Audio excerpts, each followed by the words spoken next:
Hello, welcome to the Candid Cast. Once again, our series on planning for success is continuing. This is our 8th episode.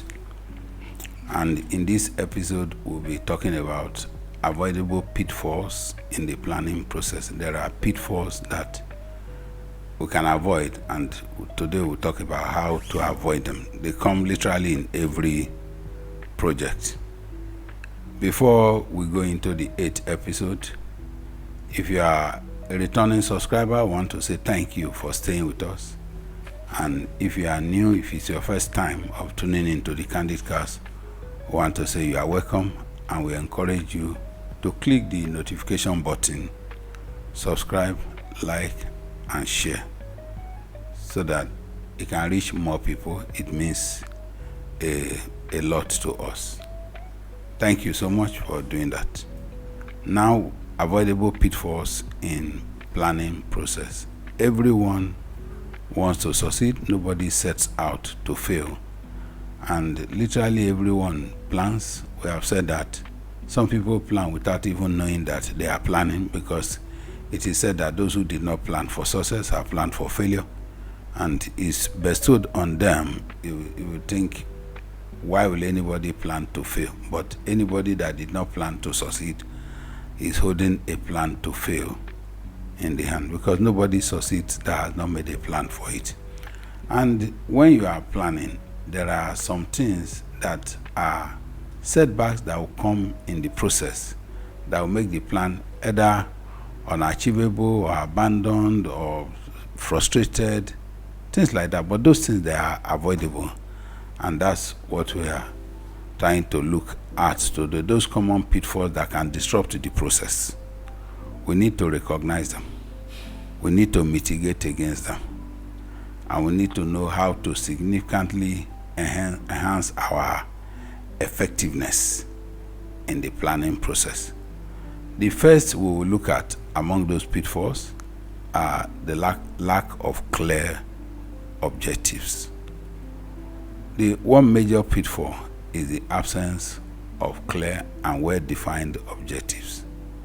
The Bible says, if the bugle produces an indistinct sound, who will prepare himself for war?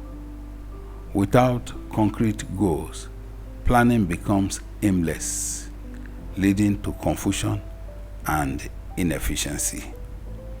We must be clear as to where we are going. So how do you overcome this? The goal must be SMART, and we have devoted an episode to discussing what SMART goals are. So objectives must be clear, it must be specific, it must be identifiable, it must be something everybody that is in the process, every stakeholder is aware of where we are going. That's why we say specific. It must be measurable. We know whether we are heading towards it. I am traveling from Lagos to Ibadan. The distance is 100 kilometers. I must know if I have started. So it's specific. I'm going to Ibadan. So it's measurable. I have done 10 kilometers. I have 90 to go. It is attainable. Other people have done it before. It is not rocket science. It is reasonable. So I choose my means of transport. Do I want to do Lagos-Ibadan in 1 hour? I know what means of transport to use. Do I want to make it in 3 hours? I know that will determine the type of transportation that I will use. It must be time bound. Once we clear that, we are ready to go. The next thing that we may face is defective consultation with stakeholders. You see all the charade that is going on in Rivers State now is that people came together to win an election. They have won, but they were not clear as to who gets what. The fight in Rivers State is not about any citizen of Rivers State. It's about who gets what. That's all. The people are only victims.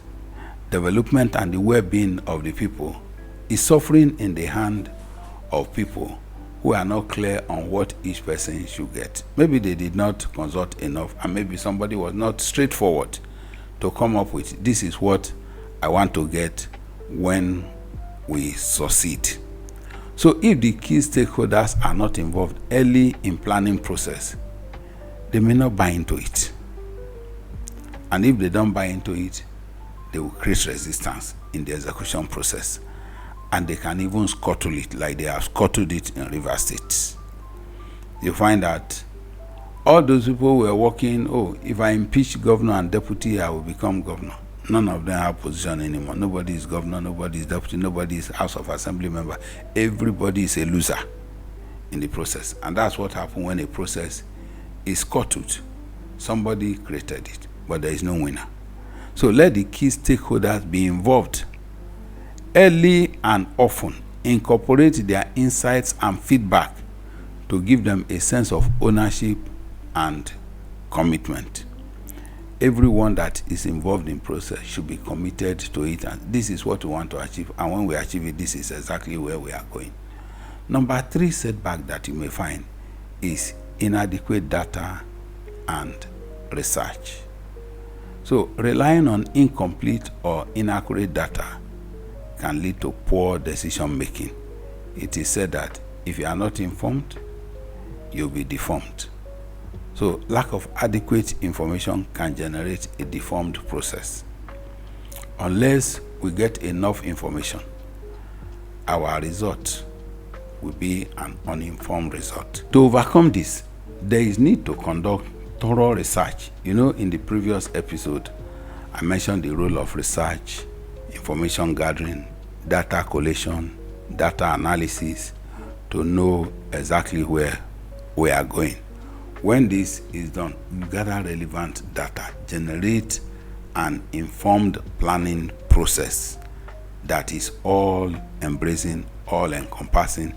Everyone in the process is aware of what their role is, what their benefits are, what you need to put in, and where we are going, what we actually set out to achieve.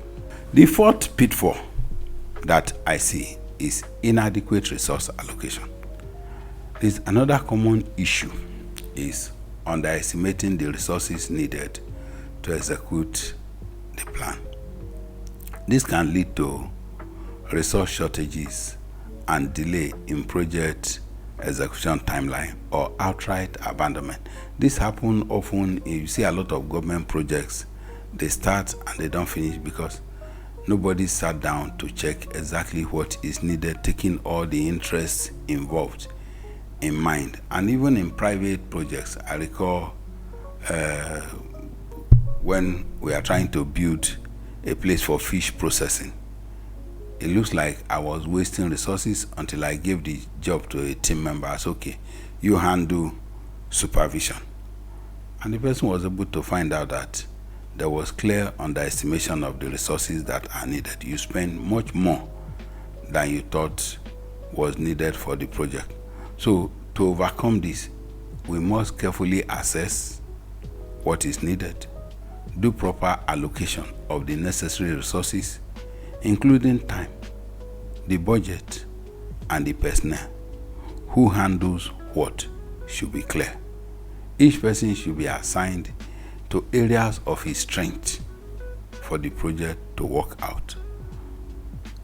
Number 5, unrealistic timelines and resources. Overestimating resources or underestimating timelines can lead to delays and cost overruns. Sometimes we get the feeling that if I have enough money, I can achieve whatever I want. That's not true. There are so many things that you have all the money, but you can't do it unless you abide by the time. Like, I know in about 2 episodes before this one, I mentioned the development of Dangote refinery. No matter how much money you have, that's not a 3-month project. So we need to set realistic timeline. What do we want to achieve? How much time is needed? This way, information gathering is very important in the planning process. If I'm doing a multi-story building, there is a time expected for the upper slab to cure and attain full strength before I can remove the props that is under to do any work underneath. So much of the work underneath we wait until the concrete at the top is cured. So we must develop realistic timelines and resource allocation plans.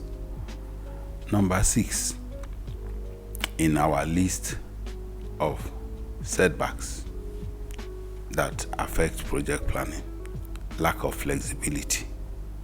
Rigid plans that do not account for unforeseen changes can quickly become obsolete. Failing to adapt to changing circumstances can lead to stagnation and failure. Check for changes that can come up in your environment. Incorporate flexibility in your planning to adapt to new information and changing circumstances. Regularly review and revise plans to reflect changing circumstances and new information. Let me give the story, unfortunate story of one person who had so much money when 1 naira was $1 and interest rate was running at 24% per annum on fixed deposit. He went to fix 3.5 million naira in fixed deposit in the bank, and he was getting interest at 24% per annum. And he told himself every day that nothing can make him poor again. So he collects the interest, spends his plan, his pension, everything about his life appeared settled. But he was not reviewing as the devaluation started setting in. That man that had equivalent of $3.5 million in the bank, by the time devaluation finished with it, he couldn't even afford a second-hand car. That is the reality of rigid plan. He could have moved out into other investments, alternative investments, away from the money market, because the devaluation is very devastating to money market operations, while other sectors benefit from it. Number 7, ineffective communication. Poor communication can derail even the most well-conceived plans. Ensure that communication channels are open and that information flows smoothly among all team members. Utilize clear and consistent messaging to keep everyone aligned. Things may have moved on. Some of your team members may have gotten additional new information that could change the direction of the project. If you are not in touch with them, you will be running at cross purposes, and that is not good for any project. Number 8, insufficient monitoring and evaluation. Neglecting to monitor progress and evaluate outcomes can result in missed opportunities for improvement. So when you draw plan, as you review, you will find, there is something we didn't anticipate before. There are better ways to do this thing. New information could have come to somebody. The process of evaluation can throw up an opportunity for improvement. It has been said that if you do not inspect, do not expect.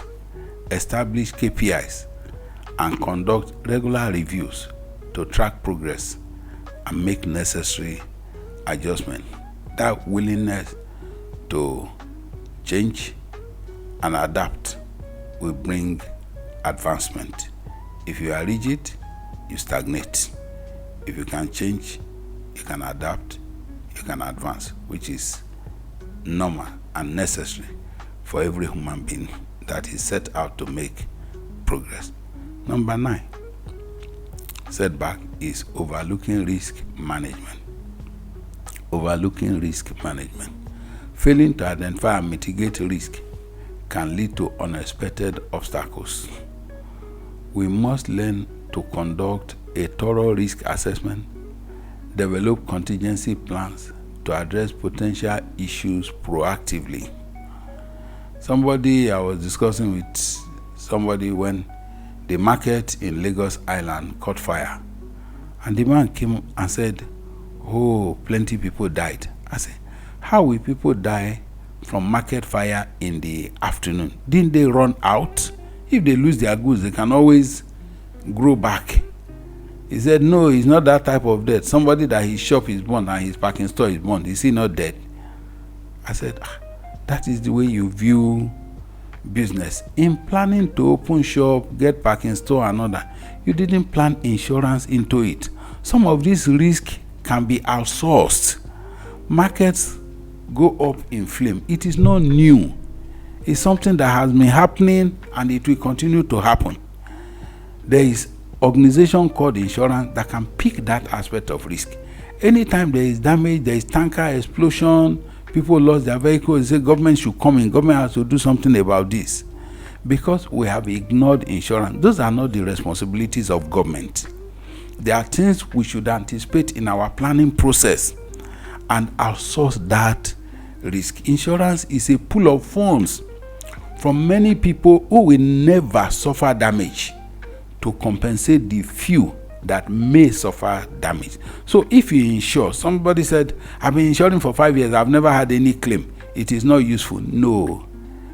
It is my wish that I will never have claim, but I will not do without insuring. Insure. If you don't have claim, the money goes to compensate those who have claims. But it is a necessary way of running a project. It's a necessary step that should not be avoided. Let's not overlook risk management. Finally, number 10, ignoring external factors and trends. You remember the example that I said of the man who fixed $3.5 million equivalent in fixed deposit. There are so many things that were not within his control. The external factors. He was not in charge of devaluation of the currency, but there were things that were within his control to break that fixed deposit and go check alternative investment. Ignorance is a killer. So failure to consider external factors and trends can lead to missed opportunities. Just imagine at that time, if that man carried 300,000 naira to buy land along Allen Avenue at that time, because that was the reigning point. And a lot of people didn't have 300,000. This man had 3.5 million naira. And you find that those lands within 2 years have moved from 300,000 to over 40 million. But that's the when you fail to look at other opportunities, look at external factors, look at factors that may not be within your control. And as they come up, you try to do something about it, change. So you monitor external factors and trends to inform your planning process, and even in your execution process, you do a review. So by being aware of these pitfalls and implementing strategies to avoid them, you can enhance the robustness of your plans and achieve your goals with greater efficiency and effectiveness.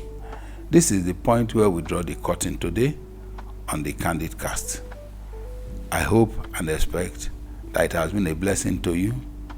You will do well to share it so that many other people will be blessed like you have been blessed. Thank you for staying tuned. God bless you.